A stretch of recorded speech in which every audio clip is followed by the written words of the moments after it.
ایک سوال آیا جی، کیا حضور علیہ الصلوۃ والسلام کی امت میں صورت مسخ ہو سکتی ہے؟ یہ ایک سوال تھا۔ سوال کی بنیاد یہ تھی کہ ایک حدیث پاک ہے، نبی پاک نے فرمایا کہ امام سے آگے نہ بڑھو، امام سے پہلے رکوع میں نہ جاؤ، امام سے پہلے سجدے میں نہ جاؤ۔ فرمایا جو ایسا کرتا ہے وہ اس بات سے ڈرتا نہیں کہ کہیں اس کی صورت گدھے کی طرح نہ بنا دی جائے۔ یہ حدیث پاک ہے۔ اب یہ سوال تھا کہ حدیث یہ ہے اور کیا صورت مسخ ہو سکتی ہے یا نہیں اس امت میں؟ حقیقت راز اللہ پاک جانے۔ احادیث کا جب مطالعہ کیا جائے تو پورے ذخیرہ حدیث میں کہیں یہ صراحت موجود نہیں کہ نبی پاک نے فرمایا میری امت کی صورتیں نہیں بدلیں گی، ایسا کہیں نہیں۔ اس حدیث میں تو چلو یہی ہے نا، ڈرتا نہیں کہیں ایسا نہ ہو جائے، لیکن اس سے بڑھ کر زیادہ صراحت کے ساتھ حدیثیں موجود ہیں جن سے یہ سمجھ آتا ہے کہ صورتیں مسخ ہوں گی۔ یہ حدیث سنن ابو داؤد میں بھی موجود ہے، طبرانی کبیر میں ہے اور کئی کتابوں میں۔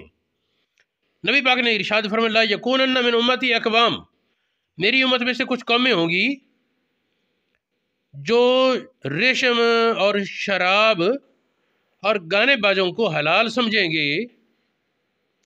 ریشم پہننا مردوں کے لیے اور شراب پینا اور ساز باجے ان کو حلال جانے کی کچھ قومیں، تو ان پر اللہ پاک کی طرف سے ناراضگی اس کے آخر میں ہے وَيَمْسَخُ آخَرِينَ قِرَدَةً وَخَنَازِيرَ، کچھ لوگوں کو اللہ پاک بندر اور خنزیر کی صورت میں مسخ کرے گا۔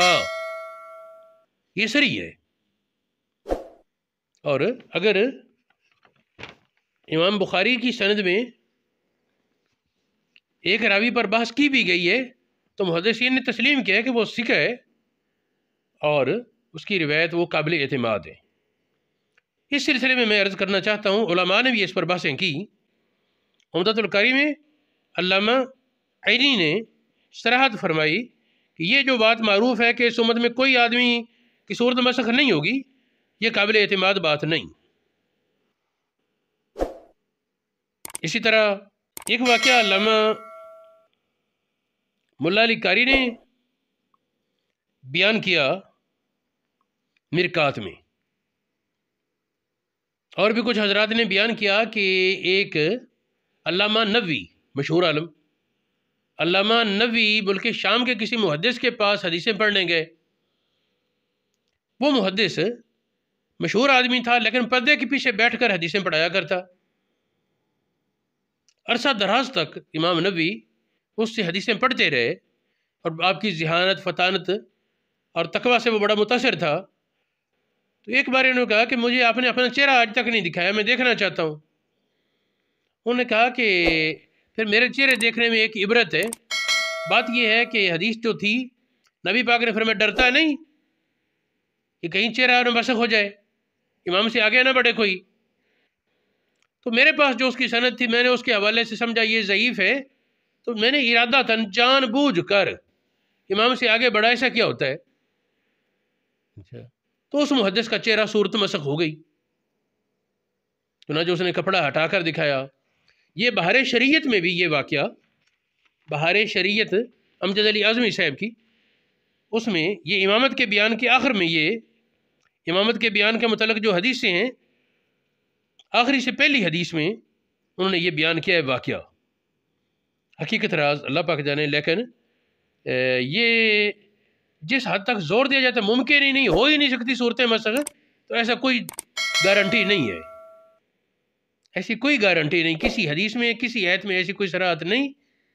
نبی پاک رحمۃ اللہ العالمین وہ الگ بات ہے، استدلال اس طرح ہو جائیں گے، لیکن صریح حدیثوں کا رد تو نہیں کر سکتے اپنے استدلال سے، صریح حدیثوں کا رد اپنے استدلال سے نہیں کر سکتے۔ اسی طرح ایک اور حدیث ہے، حضور علیہ السلام نے فرمایا کہ قیامت سے پہلے مسخ اور خسف اور قذف کوئی مشرق میں، کوئی مغرب میں اور کوئی جزیرۃ العرب میں، 3 جگہ زمین دھنسے گی، اور اس میں مسخ کا بھی ذکر ہے اور قذف کا بھی۔ مسخ صورتیں تبدیل ہونا، اس کا بھی ظاہر معنی تو یہی ہے نا، حقیقت اللہ پاک جانے، لیکن زیادہ جو دلائل ہیں وہ اسی پر ہیں کہ یہ صورت مسخ نہ ہونا، یہ عوام کا خیال تو ضرور ہے، بہت سے علماء بھی اس کے قائل ہیں، لیکن اس پر کوئی صریح دلیل نہیں۔